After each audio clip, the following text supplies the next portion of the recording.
அண்மை செய்தியை பார்த்து வருகிறோம். கோவை மாவட்டம் வால்பாறை தாலுகாவில் உள்ள பள்ளி கல்லூரிகளுக்கு இன்று ஒரு நாள் மட்டும் விடுமுறையானது அளிக்கப்பட்டிருக்கிறது. கனமழையை அடுத்து பள்ளி கல்லூரிகளுக்கு விடுமுறை அளித்து மாவட்ட நிர்வாகம் ஆணை பிறப்பித்திருக்கிறது. அதனை அண்மை செய்தியாக பார்த்து வருகிறோம்.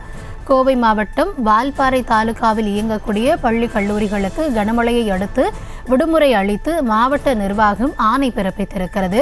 வால்பாறை தாலுகாவில் இயங்கக்கூடிய பள்ளி கல்லூரிகளுக்கு மட்டும் இன்று ஒரு நாள் விடுப்பானது வழங்கப்படுகிறது. கனமழை காரணமாக இந்த விடுப்பு வழங்கப்படுவதாக மாவட்ட நிர்வாகம் தரப்பில் தெரிவிக்கப்பட்டிருக்கிறது. அது குறித்த அண்மை செய்தியை பார்த்து வருகிறோம்.